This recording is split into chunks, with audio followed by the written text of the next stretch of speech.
శ్రీమతి లత గారి ఆధ్వర్యంలో జూన్ 15-16 తారీఖుల్లో గానగాపురం యాత్ర మధుకరి సేవ సంప్రదించండి. నమస్తే, వెల్కమ్ టు సుమన్ టీవీ. నేను పద్మిని. ప్రస్తుతంతో పాటు ప్రముఖ ఆధ్యాత్మికవేత్త, ఆస్ట్రోన్యూమరాలజిస్ట్, ఎనర్జీ వాస్తు స్పెషలిస్ట్, శ్రీ విద్యోపాసకురాలు శ్రీమతి జయప్రద గారు మనతో పాటు ఉన్నారు. మాట్లాడదాం. నమస్కారం అండి. నమస్తే అమ్మ. శ్రీమాత్రే నమః. ఎలా ఉన్నారు? చాలా బాగున్నారు అన్న. చాలా బాగున్నారు, చక్కగా. రైట్. ఇక ద్వాదశ రాశులకి కూడా గురువు ఎటువంటి ఫలితాలు ఇస్తున్నారో ఇప్పుడు తెలుసుకుందాం. తప్పకుండా. సింహరాశి వారికి ఎలాంటి ఫలితాలను ఇవ్వబోతున్నారు గురువు?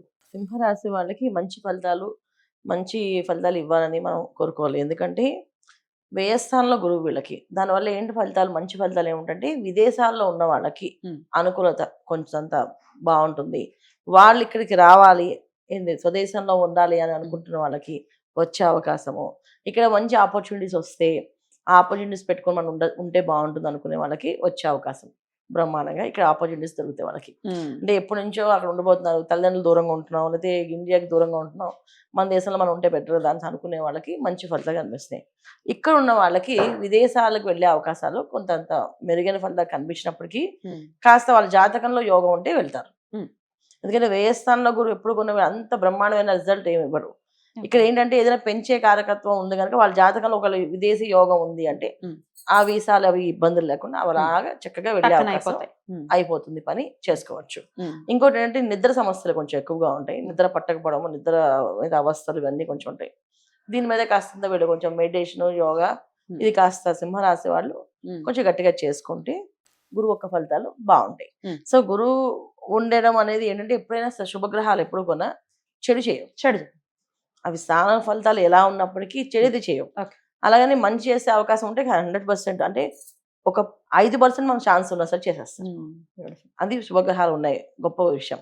అందులో జాతకంలో గురు బలం మనం బలం ఉంది అనుకుంటే ఎప్పుడైనా సరే ఏ జాతకుడికైనా గురువు ఎక్కడున్నా సరే యోగిస్తూనే ఉంటాడు. సో ఆయన 12వ రాశిలో వీళ్ళకి వ్యయస్థానం అయినప్పటికీ కూడా వీళ్ళకి జాతక రీత్యా రవి గురువులు ఇద్దరికి మంచి సఖ్యత ఉంది కనుక సింహరాశి వాళ్ళకి మేలే చేస్తుంది తప్ప చెడు చేసే అవకాశం ఉండదు.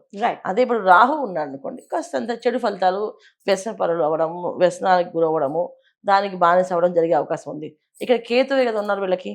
అందువల్ల ఏంటంటే ఏదైనా ఉంటే ఎక్స్ట్రీమ్గా కొంచెం పూజ, కాస్త ఏదన్నా జపము, ఏదన్నా భగవంతుడు ధ్యానం, లేకపోతే ఏదైనా పెద్ద పెద్ద స్వామీజీలు కలవడము, వాళ్ళతో సత్సంగాలు ఏర్పడము, తెలియకుండానే వాళ్ళతో వాళ్ళ దాంట్లోకి వెళ్ళడము, మనం చేయడము, ఇవన్నీ కూడా వీళ్ళకి ప్లస్ పాయింట్సే ఉంటాయి తప్ప మైనస్ పాయింట్స్ అయితే ఉండవు. కానీ అష్టమ శనితో ఆల్రెడీ ఇబ్బంది పడుతూ ఉన్నారు. ఒక ఇంత స్లో డౌన్ చూస్తున్నాము, మేము చాలా ఇబ్బంది పడుతున్నామని చాలా మంది కమెంట్ సెక్షన్ లో సింహరాశి వాళ్ళు రాస్తూ ఉన్నారు. అవును. సో అష్టమ శని ఇంపాక్ట్ ఏమైనా గురువు మార్పు వల్ల ఏమైనా కొంచెం తగ్గే పరిస్థితి ఉందా? ఖచ్చితంగా తగ్గుతుంది కదా. ఒక బలమైన గ్రహం, శుభగ్రహం పూర్తిగా. సో అందుకని ఏంటంటే గురువు ఒక యోగం ఏంటంటే వీళ్ళకి అదృశ్య యోగం. అదే తెలియకుండానే ఒక స్వామివారి దగ్గరికి వెళ్ళినప్పుడు శని భగవాన్ ఇప్పుడు మనకి కర్మాధిపతి. సో తను ఏంటంటే నువ్వు చేసే పనుల్లో డిసిప్లిన్ కావాలి.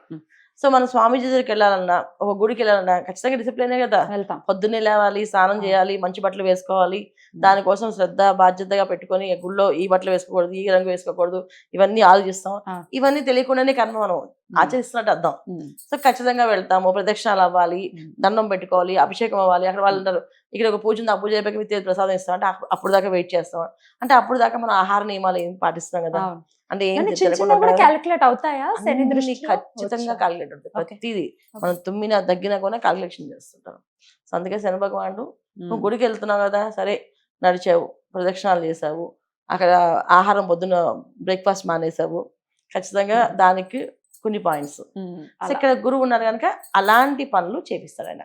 సో వ్యయస్థానంలో గురువు మనకి ఏంటంటే ఖర్చులు అధికంగా చేపించిన ఆ ఖర్చులన్నీ కూడా ఒక పుణ్య కార్యక్రమం తెలియకుండానే అవుతాం. అయితే ఒక వివాహం పెట్టుకున్నారు, ఆ వివాహాన్ని తెలియకుండానే శ్రమ. ఇప్పుడు అన్ని అవి కావాలి ఇవి కావాలని వీళ్ళు పంపిస్తూనే ఉంటారు, వీళ్ళు డిజైన్లు కావాలని వీళ్ళనే ముఖ్యంగా పంపిస్తారు. సింహరాశి వాళ్ళే సేవ చేసే వాళ్ళు వీళ్ళే కదా ఎక్కువ. ఏ పనైనా సేవ చేస్తారని ముందే ఉంటారు, ఆ చేస్తానని చెప్పేసి. అందుకే వీళ్ళు ఎక్కువగా వాడతారు కనుక వీళ్ళు ఆ పనులను చేస్తారు కనుక వీళ్ళు చేసే ప్రతి ఒక్క పనిలో కూడా అదృష్ట భాగం కలిసి వస్తుంది. అందుకని సింహరాశి వాళ్ళకు కూడా గురువు మంచి ఫలితాలే ఇస్తాడు, చెడు ఫలితాలు లేవు. అద్భుతం. అయినప్పటికీ అన్ని విషయాల్లో సానుకూల ఫలితాలు రావటం కోసం మీరు చేసుకోవాల్సినటువంటి పరిహారాలు ఏమిటండి?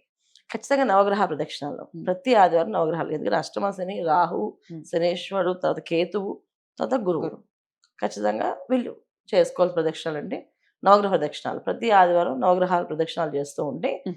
ఉన్నతమైన చదువులు ఉన్న వాళ్ళకి ఉన్నత పదవులు వచ్చే అవకాశం ఉంటుంది. మ్. ఉద్యోగాల్లో పదవి కావాలనుకునే వాళ్ళకున్న ఈ పదవి వచ్చే అవకాశం ఉంటుంది. ఎందుకంటే గురువు దేనిని పెంచుతాడు. మ్. సో మీరు మంచి కర్మలు చేస్తూ ఉంటే అది పెరుగుతూ ఉంటుంది కనుక Right. మీకు 100% జరుగుతుంది. జయప్రద గారు, గురువు యొక్క మార్పు జరగబోతోంది. రేపు జూన్ 2వ తారీఖున గురువు కర్కాటక రాశి ప్రవేశం జరగబోతోంది.